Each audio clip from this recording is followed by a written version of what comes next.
Scene opens with the roar of a massive crowd, sound of heavy, grinding footsteps.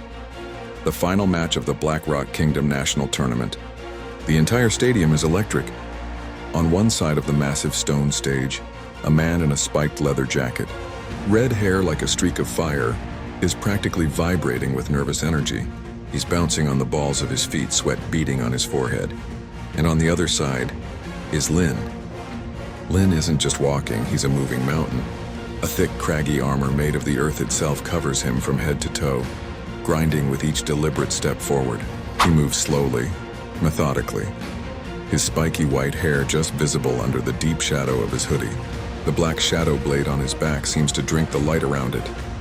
The redhead is panicking. You can see it clear as day. He starts backing up, his bravado failing. "Stay back," he yells, his voice cracking. He starts flinging a volley of throwing knives. Tink, tink, tunk. They just bounce harmlessly off Lin's earthen armor, not even leaving a scratch. The crowd gasps, then murmurs. Lin doesn't even flinch. He just keeps coming. The redhead keeps retreating until his back is nearly against the edge of the stage. He looks desperate. Then his eyes dart down and a slow, wicked grin spreads across his face. He points a shaking finger at a small, uncovered patch of skin on Lin's ankle. "Gotcha!" he screams, a manic glint in his eye. "Now you're done." And just like that, Lin stumbles. The world starts to spin, his vision blurring at the edges. The strength drains from his legs and the heavy earth armor feels like it's crushing him. He collapses to one knee, then falls hard onto the stone floor, the earthen plates cracking around him. The redhead throws his head back and roars with laughter. He pulls out a slick, modern-looking communication crystal. Looks just like a phone. He taps it, all cocky. "Yeah, Mom, it's me. Yeah, I won. The whole tournament. We're rich, Mom, we're rich." He's not even looking at Lin, who's now sprawled on the ground, seemingly defeated. But as Lin's vision fades, a new light appears. A screen visible only to him materializes in the air. Bright blue letters spell out a message. "System alert, your shadow blade has consumed a potent neurotoxin." Below it, another line flashes. "Would you like to evolve?" A single glowing button appears, yes. Even through the dizziness, Lin's hand shoots out, his finger slamming into the button. Evolution complete. New skill acquired, poison immunity. Instantly, the world snaps back into focus. The dizziness vanishes. Strength floods back into his limbs, more potent than before. The redhead is still on his phone, completely oblivious. "Yeah, Mom, I'll buy you that new car you were talking about. The one with the, the shiny wheels." That's when Lin moves.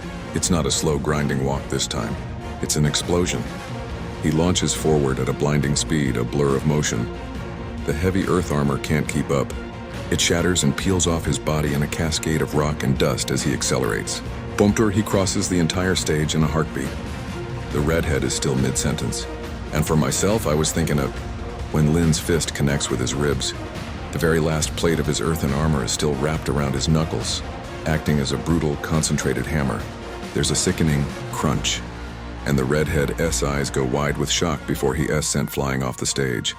Unconscious before he even hits the ground. Silence. Up in the stands, a figure cloaked in dragon scales watches intently.